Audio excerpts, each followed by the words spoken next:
Welcome to another episode of Covered with the Utah FOP. I'm Bret Rawson, your host, along with my brothers from another mother. How y'all doing? Good. We're all wearing hats today. Yeah, this is fun.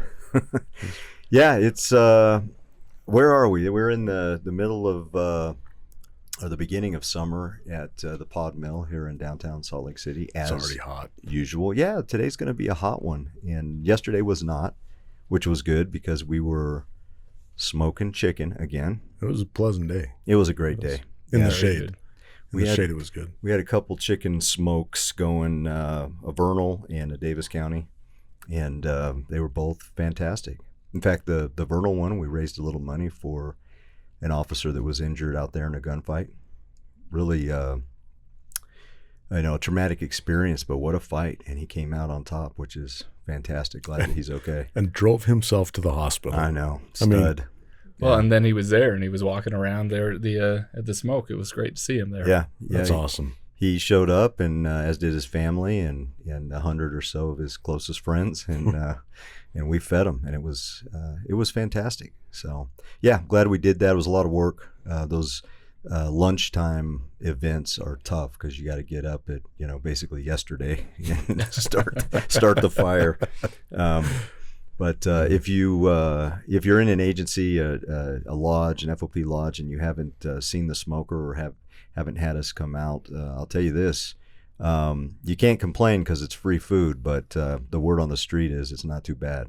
So, It's pretty good. chicken. Yeah. pretty dang good. And the smoker is impressive. About a 16-footer, Double barrel, 2 fire boxes, 8,000 pounds on a giant trailer. Yeah, it's smoking meat, baby. So we'll do that some more this summer and into the fall. Yeah. Yeah. We got a couple on the books. Yeah, we do. And not enough though. I mean, if we do any I was more, going to say, I'm not volunteering volunteering for for that? No, I need help. Like, we have guys that are great. Of course, Brad, without Brad, we never would have even learned how to use the thing. Yeah, the smoker whisperer. He's our pit master, and he's great at it. But and people ask me, why do you always do chicken? Well, it's cheap and it's free for you. So don't complain. Well, but we've done some briskets, and Sure. we've done some pork butts. Pork butts, yeah, we sure have. They've turned out Everything's been good. I mean, pretty good. The chicken thing, it really is a cost issue. I mean, we're kind of doing it for advertising. So we love to come out and do that. And but the recipe for the sauce is about 100-year-old recipe from Southern Virginia. You get into Carolina, you get more of a vinegar base on your barbecue sauce. North, it's more tomato, but you get on that line, like that Virginia Beach area down to Moyock, North Carolina, and it's a little bit of both. And it's a really interesting mix, good flavor. And I was surprised with the crushed Captain Crunch. I didn't get it. I thought it was the barbecue texture that. I'm not saying what's in the sauce. The sauce is a secret recipe that we had to steal from Jennifer's family members. Borrow in a Overheard. We were watching their kids. They were on a cruise, and we rifled through their cupboards. But anyway, that was a long time ago. I'm sure the statute's passed. So no, it's good stuff. We enjoy doing it.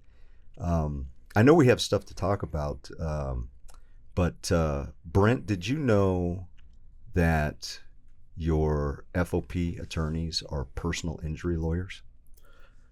Yes, I did, and I didn't even have to see a billboard. Yeah, didn't even have to see a billboard, but they are personal injury lawyers. In fact, they have been settling cases and taking cases through litigation for injured officers and others for a long time now. Very successfully. And the very specific information that they have relative to representing law enforcement officers, combined with the experience of being personal injury attorneys, makes for great outcomes for clients. Speaking of, not directly, but I got a photo last week that our friend from Cleveland is back on the job. I saw That's a picture. fantastic. That's a personal injury case, happened off duty, involving paragliding. Yeah, very interesting case. But if you or somebody that you care about has been injured in an accident, 801 Help Now is the number. 801 Help Now. How'd you pull that off? I know it's expensive to get stuff like that. Wasn't taken already? I don't know. I think it used to be something else. Oh, okay. And we just snatched it up, when it's impeccable timing. Yeah, timing's good. There's a billboard out there, I've been told, reminding our friends and a few 100,000 of our closest neighbors that the firm does personal injury law. So anyway. I knew that this was coming before any word came out, because all of a sudden Bret became a little bit more paranoid about people's safety. Like, hey, don't walk too close to that smoker. Hey, there's that stick in the road. Don't go tripping over that. I'll have to sue myself if you get burned. Yeah. No, it's been interesting. We haven't really advertised over the years. I mean, a little bit in the beginning, but we thankfully haven't had to. But the reality is there's a lot more that we do at the firm, and a lot of our members are not aware. They just think we sit around waiting for shootings, and then there is some truth to that. Shootings, there's a lot of IAs, a lot of OICIs, but we're regular lawyers doing regular lawyer stuff, and personal injury is one of the big ones. So 801 Help Now. That is awesome. Yeah, Help Now. Can we get that on a T-shirt? I'm gonna make lots of T-shirts. Yeah. Well, what do you guys want to talk about today? We were kind of talking. The entrance to summer. Usually, and this morning being the evidence, weird stuff starts to happen in the summer months, and there's, I don't know whether it's lunar pull or what it is, but there are certain types of people that seem to come out of hibernation. Oh boy. And it can mean, you look over the years, and you deal with a lot of interesting people in this line of work. And in various stages of building. Various stages of a lot of things, and it's never good. But this morning, before we came in, we encountered a candidate for president. Mm-hmm. And no, it was not that one. Not that one, nor was it the other one, nor was it the third one, nor was it anybody that's going to appear on any ballot. Right. But he was interesting. Yeah. And we ended up making a couple of phone calls over to West Jordan to let them know that he was headed their way. Mm-hmm. After we dealt with him. But it brings up a lot of fun memories, especially in the. I'm getting the feeling that we're about to not be very sensitive to mental health subjects right now. It's not about that. It's more of how far we've come. Yeah. And yeah, like I remember, and Trav will remember this. Before the days of CIT, I think it was right as it was kind of getting going, and we had some guys in the department that had gone, and Travis and I get dispatched over to I got dispatched, and Travis was the sergeant, and so he came with me, and it was a burglary in progress, and a guy comes home and finds a guy in on his couch asleep. So we get there, we go inside. There's nobody there. And so I'm like, okay, is he deeper in the house? Is he da-da-da? And we're like, okay, where did he go? And he goes, he's right there. Oh, okay. And so I'm like, okay, why don't you come in the kitchen with me? Are you saying there was nobody there? There was nobody there. There was not even a blanket on the couch. And so while I talked to this guy in the kitchen, Travis took care of the problem and evicted him out of the house forcefully. Not the homeowner, and so we're like, okay, problem solved. We go down the street, we're chatting. Guy calls in again. Only this time, back then he didn't get this massive phone tree where it's, choose your own ending kind of book before you can get connected to a dispatcher. And he calls back, and the guy's come back. well, I know what Travis did to the imaginary guy, and there's no coming back from that, but this guy did. So we're on our way back over, and one of our guys who had just gone through CIT, he was like, he takes us over to the car, and he was like, hey, before you guys go back, can I come over and help you on that? Yeah. So Brandon comes over and basically tells us how we don't do that anymore. You know, you don't cater to the whims, because it just embeds it further. Mm-hmm. And I'm like, oh, you know what? That makes sense. Mm-hmm. That makes a lot of sense. And what a dynamic shift it was. It's so easy to get sucked into that, though. It is. I mean, you kind of want to play the part, there for a minute. I get it. It is. And it's the professions come a long way in interacting with those. And honestly, I think it helps, with that direct, how, and I know there's more to it than that. I didn't end up going to CIT. You been CIT? Yes. So all he says enthusiastically. Yes. This whole story, you're like, you did this wrong. You did this wrong. You did this wrong. When it comes to this, because I was telling you we should have endorsed that candidate. All the paperwork suggests he went. Yes. Yeah. I'm even recertified. Yeah. Well, I mean, George from California, if he throws up on the ballot, give him a vote or two, I guess. Yeah. But we should probably cut that so we don't get sued. How many Georges from there California? May be more than one, right? How many Georges from California? California's a big place. And right. Are you telling me that he wouldn't just thoroughly enjoy that nod? The shout out. Yeah, the shout out. That would be his 15 minutes for sure. Honestly, I would have told him it's a shame that he wasn't a month earlier before our meeting, because I would have let him address our board. Oh, mental health issues are, it is no laughing matter, except it makes you giggle a little when you deal with these people. It does. It's just, it's not what you're expecting. In our career, on the street, you have to come to expect it because it happens all the time. But it's not like your normal interaction. Can I ask you something? Sure. How much of this do we need to cut and start over? Don't worry. I've been listening intently. I think we're okay. It's difficult, but we're not. I guess some of us in this room are still reserved, so there's probably a policy violation in here somewhere. But anyway, they know that I'll willingly turn that badge over in the drop of a hat.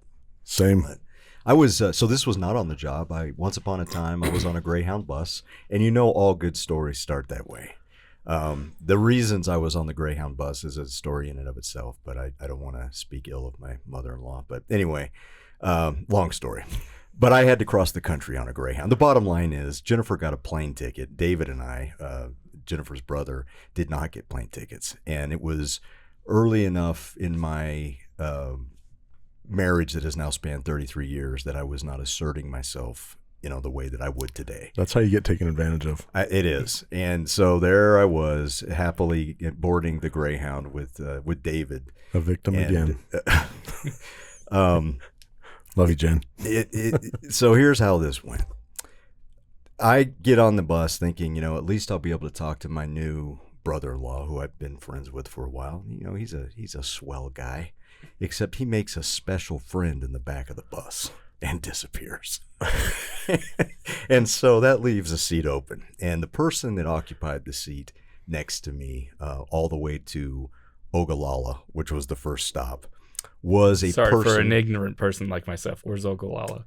Isn't that Nebraska? Nebraska. Yeah. It's where the time zone shifts. Yeah, there's also a Shakey's Pizza there, and we'll get to that. Is. But anyway, so there we are, and me and this person. I'm going to say this person because in today's vernacular, I'm not sure that the person had selected a gender. I don't think we were using non-binary at the time, but I would certainly classify this person if I had to. If a gun was put to my head, I would classify the person as non-binary. Okay, are we good?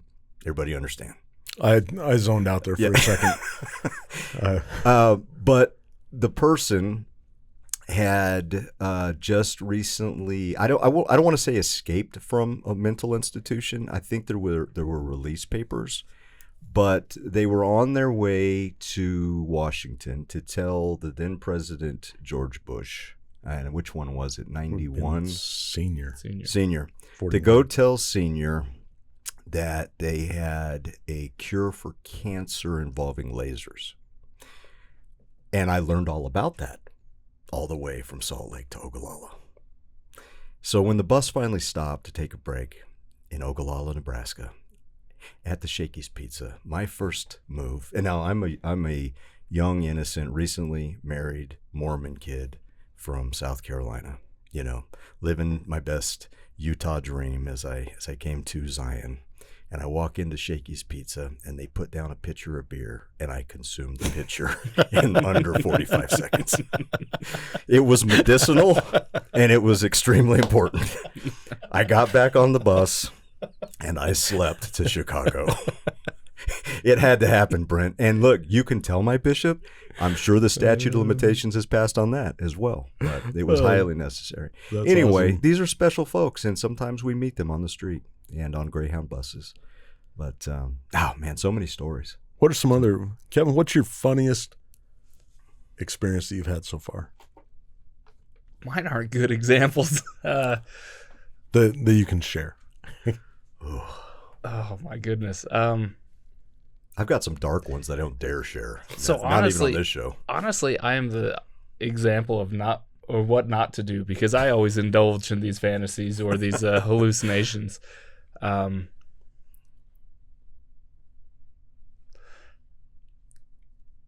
Yeah, I don't have any that are coming to mind that I should share. Do you remember back in the day when we used to be able to play practical jokes on each other?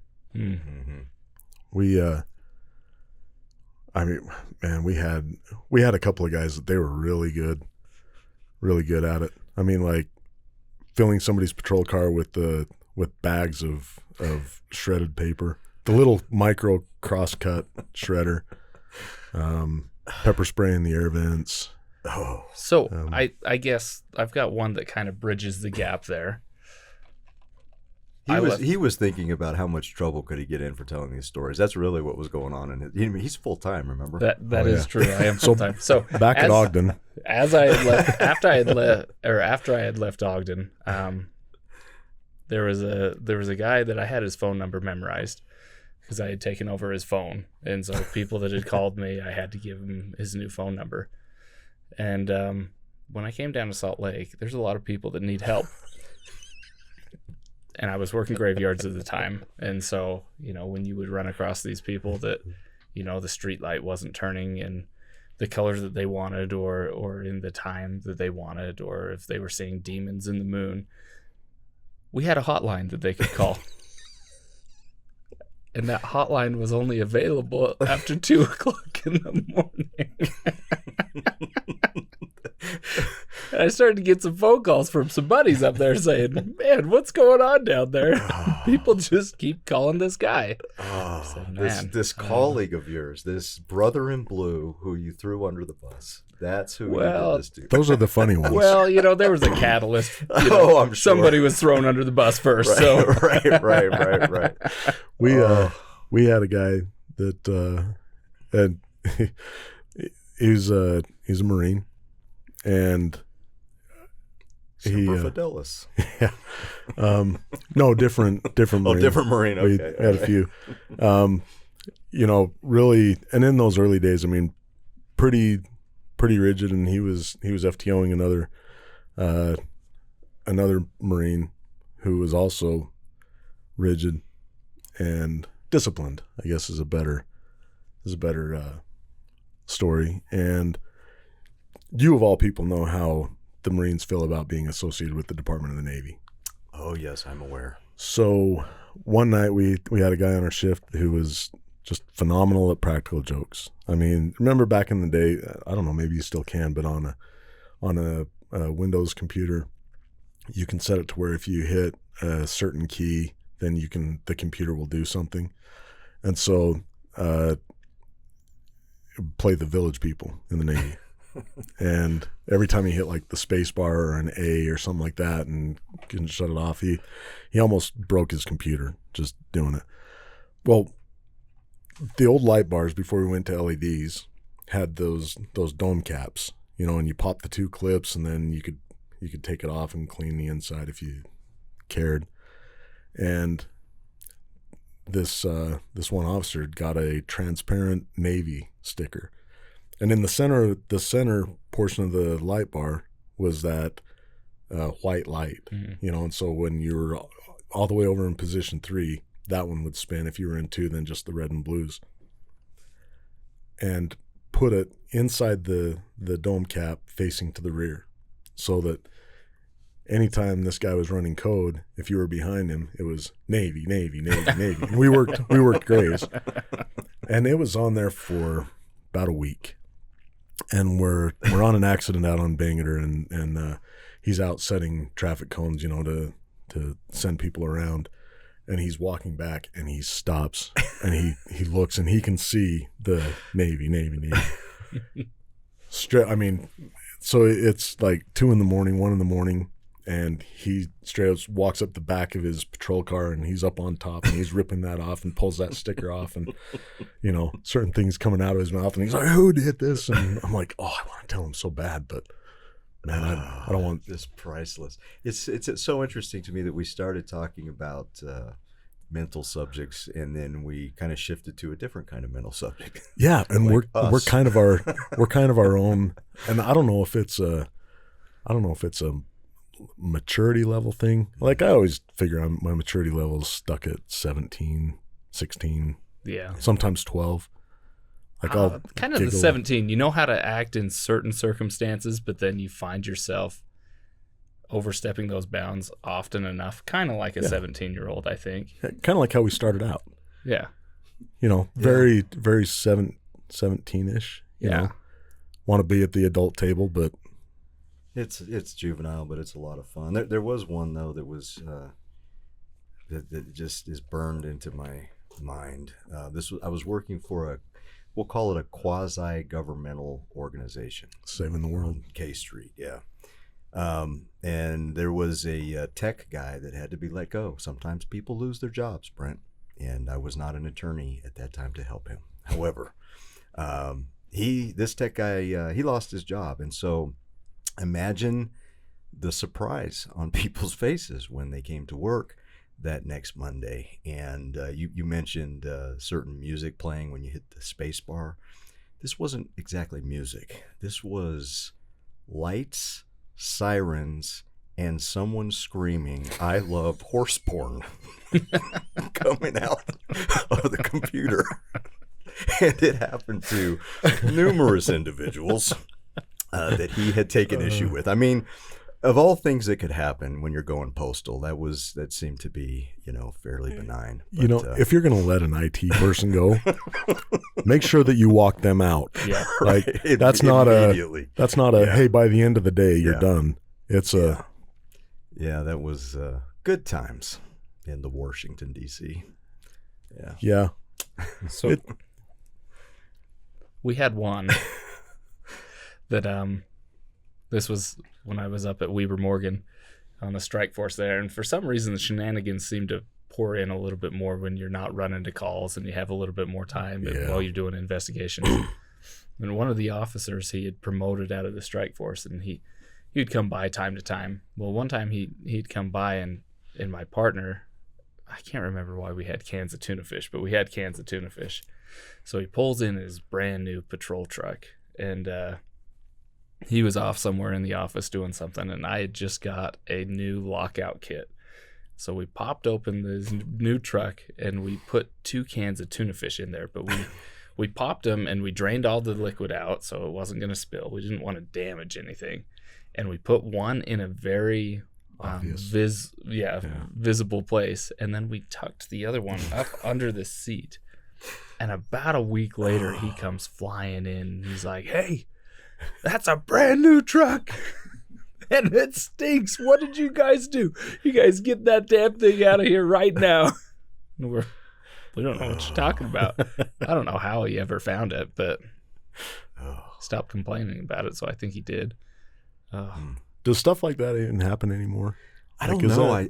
There's so many ways to end a career nowadays. I mean, it's just today there'd be a full-blown IA. There'd be a hearing. The administrative law judge would get involved. I mean, you just have to be selective who you do it to, because it does still happen. Wasn't there a? I don't know if we've spoken about this on this show before, but I seem to recall you had a leaky patrol car at some point. Do you remember that? The leaky patrol car. Oh, that was, no, that was Ian. I wasn't going to name names. I'm very aware of the story. Yeah. But he's not here to defend himself. No, he's not. No, he's not. And hopefully he's listening to this or watching this and recalls. It was genius on his part. Mm-hmm. And even he didn't think that it was going to result like that. Mm-hmm. And I mean, when you got a new guy in your care, as I did, and it's always the FTO. Always yeah. And I'm sitting there, and in my mind, I knew that because he was a mechanic, and so when Ian said, "Hey, I've got something dripping," the recruit. The recruit was a mechanic, yeah. And so Ian, knowing this, and after relieving himself under his patrol car, and or was it Pyro? It was Pyro. Oh, the dog. Yeah, the dog did. The dog peed under the patrol car. Peed under the patrol car, just it. in front of the driver's side tire. Mm-hmm. And Ian's like, "Hey, do you know what this is?" And as he goes up and scoops down, I'm like, okay, now I can see what he's doing, but in my mind, I'm like, there's no way. There's no way. And as he reaches down and puts his hand in the puddle so that as the mechanic, he can tell, is it oil based? Is it a gasoline? Mm-hmm. Is it dog urine? Mm-hmm. I don't know. And as his hand goes into the puddle, we're all like, and we froze, except for Ian. And Ian's like, no. And he comes up and he's like, that was Pyro. And he's just like, and the look on his face, like, what? How did that? And I'm like, in my mind, I wanted to take care of him and go, hey, that would be really funny.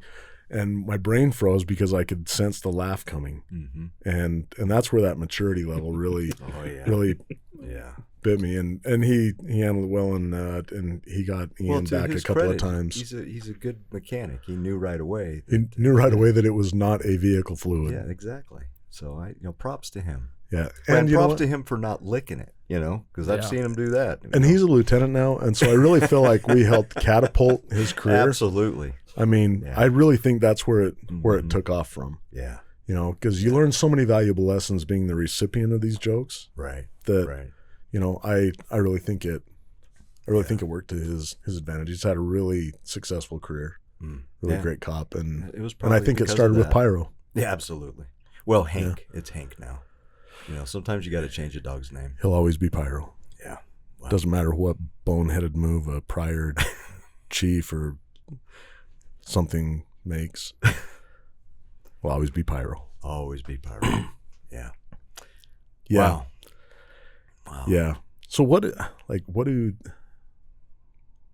mean, okay, so I've been retired. I mean, yeah, technically I'm in reserve, but what do cops do for fun nowadays when they're not on calls? Is there fun anymore? I mean, I still play jokes, but good. That's just because I'm inappropriate. But one of the ones that I played in the more recent years, we were going to the airport range, and it was a graveyard shift, and so I had worked the marathon before, and you have vendors as you're going along. Like banks will give you these bells or something to cheer on the marathoners, and so I collected several of them. I mean, they were packing up, and I said, "Hey, can I have some of them?" And so they gave me handfuls of them, and so it was a cowbell without a handle on it, so it just had just a loop where you could zip tie it around something. And so we're waiting to get into the range, and my buddy, he's just hanging out in his car, and I said, "Hey, you don't have your rifle in your rack. He's like, "Yeah, it just doesn't fit." And I said, "Oh yeah, I had to change that on mine. Let me give you the tool." And so I gave him the tool. So he popped his back hatch so he could get his rifle out, and he puts Like I showed him how to adjust the rifle rack so he could put his rifle in there. And while he's doing that, I hung it. So we've got the cages on the side of the window, and then you've got the fire hydrant there, or a fire extinguisher there. So you can't see it. So I just zip tied this belt just behind there. And he went driving around, and I mean, it was a couple of hours, and then all of a sudden I just see him fly into the pumps, and he lifts open his tailgate, and he's looking, searching around. He's like, what the crap's going on here?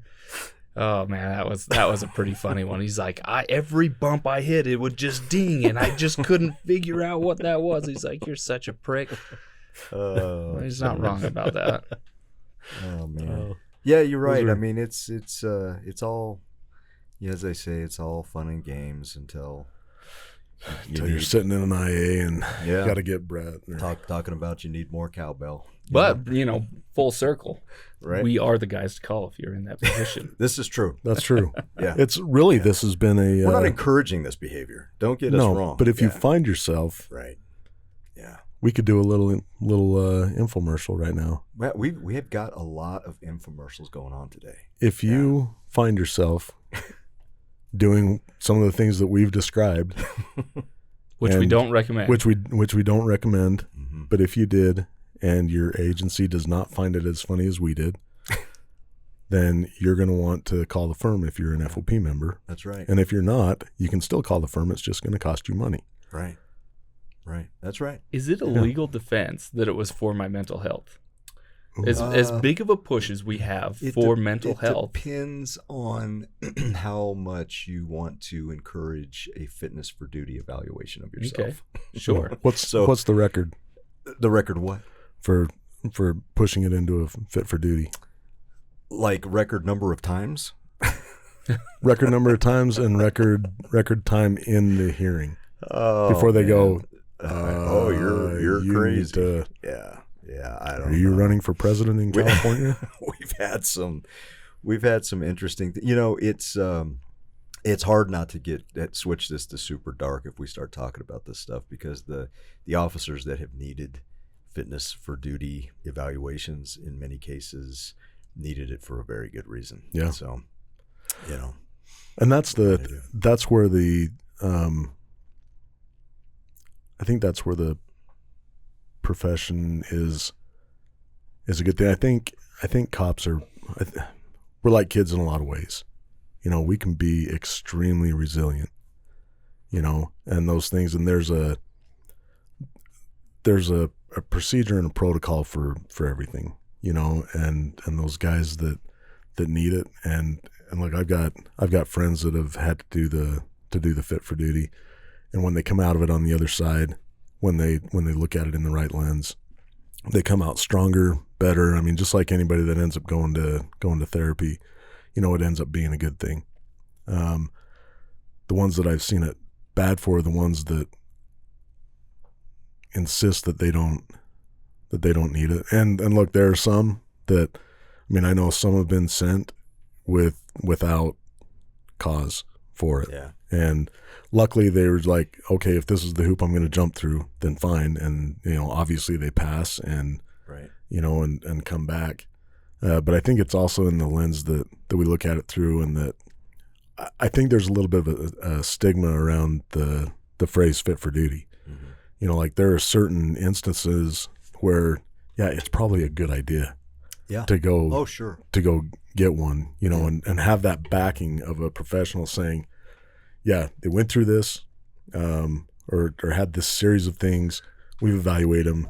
They're good. I think in cases like that, and putting my blood-sucking defense attorney hat on, I think I would encourage an officer to get their own therapist and evaluate, sort of, and here's why. You need somebody you can trust. You need somebody you can talk to, somebody that you're willing to open up to and really explore, what's going on in your head. And a fitness for duty is often not the place where all of that occurs. And a lot of times, the evaluation of a professional relative to a fitness for duty is just as good or bad as that particular professional. And so Yeah. it'd be nice to know for yourself, what issues do I have before I, enter into a scenario where the department is demanding of me to go to a professional that is paid by them, belongs to them, reports to them, and will share with them everything that you tell them. So I think that can be done in stages. Your fitness for duty therapist is not your therapist. No. That's their therapist. So they may be asking you all the tough questions, but they're going to put it in a report and turn it in. So get that mental health help. But it's part of why we're talking about joking around. I mean, we're really talking about managing stress, managing the difficulties of the job, doing it in a way that's a little, how do you say, frat house-ish, But just don't cross the line. Some of these things are funny, but you can get in trouble. As we've experienced, from varying ends. Yeah. As we kind of wrap on this, I just kind of want to put a plug for, if you're listening and you have a business or you know of a business and you would like a marketing opportunity. For example, I sit here with my trusty swig. Now, I'm sitting here because I love my swig drink. And I'll try and replicate it if there's not a swig available or things like that. But so far, swig hasn't paid to sponsor, and so I worry that in the interest of what we're doing, that I'm probably going to have to go to a generic. Whoa, almost mug. Extortion. Don't do it. I'm just kidding. Go ahead. Well, I may still buy the swig, but I'm probably going to pour it into a mug, like a conditioned supplements mug. Oh, yeah. Which I have on my desk. Always a good idea. Which fits my 44-ounce Diet Texas tab. Yeah. Yeah, conditioned supplements, always a good idea. But if you have because we get hit up a lot about, hey, will the FOP, endorse my business or endorse this? Hey, I got some personal injury I want to do. I got some personal injury. I own a law firm. Crazy stuff like that. And they always ask, how can I use the FOP to get my message out? Yeah. Well, I think it's pretty clear. Yeah. Now, if we sat and entertained and just randomly sent stuff out for everybody that wanted to push it, we would never get any business done. Which is why we stopped having presentations of these natures at our board meetings. Right. Yeah, because it's endless, right? It's endless. Yeah. Because we've got 5,300 members, and everybody's got a side gig. If you want to use this platform to advertise, reach out. Right. We'll hook you up with Spencer here at Podmill, and you can sponsor your very own episode. I would like to ask a question to the directors of SWIG at this very moment. Why is it... That would be the Millers. Okay. All right. Sister Miller, I have to ask you a question. I don't know if she listens to this. Let's hope that she does. Maybe we can get her to start. But if she's listening, I need to know why, when I drive up to the window and I've ordered my drink, and I just ordered one drink, right? No big deal. But I get a call from my buddy who says, can you also bring me a drink? Why I have to drive all the way back around, especially when there's nobody else in line. It's just me. Why do I have to circle the building in order to order a second drink? I would like to know. Why don't you get on the app?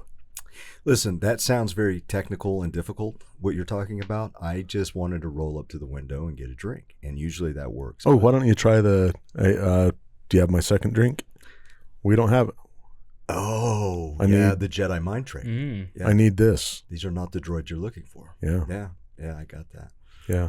All right. Well, you know what? She should listen, because she should. Her current husband took my mom to junior prom. What? A long time ago. Really? Really. She should listen just because of that. Just because of that. Yeah. Not quite a love connection there. Yeah. No. He went on to be a very successful attorney. Sorry. And then when she didn't do too bad though, all things considered. I mean, she's got an okay house. Yeah. Yeah. We're gonna get sued. And I can't help you with this one. They got more lawyers than us. Yeah. Just be careful. I'm just saying. Just be careful. She is a really nice lady. She's and a wonderful, beautiful lady. Yeah. Yeah. And a phenomenal business. In fact, I was reading a book where they talked about Larry having the initial the initial notion on an idea or something like that, but she was the brains behind that that whole thing. Mm-hmm. The Larry H. Miller corporations are successful today, and just that absolute powerhouse because of his thought process and his drive, but her brains and her willpower on getting stuff. I mean, she very much steered the organization hasn't slowed down a bit with his passing, which has been how long now? It's been 20 years, right? It's been maybe it's not been that a while. It's been a while. It was shortly after. So we were teaching at the academy, and he came pulling up right in the middle of. We were doing scenarios with cadets, and he comes pulling up right in the middle of them, and it's the traffic stop one. It's the ambush one. Oh yeah. And we were debriefing afterwards, and he just comes pulling This up. This is at the Lexus building that bears his name? Yeah. That's where you are? Yeah. Got it. Yep. And he was like, "Hey, I'm just here, to talk to somebody, and just thought, what are you guys what are you guys up to?" I'm like, "Well, we're teaching them how not to get ambushed." I said, "Would you like to play the bad guy?" No. And he's like, "You'd let me?" I'm like, "You're Larry Miller." Yeah. That's your name right there. In fact, these sim guns belong to you, And he was like, he geared up? He was about to, and then he looked at his watch and he was like, "Oh, well, maybe if you're still doing them when I come out." Yeah. Yeah. And yeah. the cadets were guy.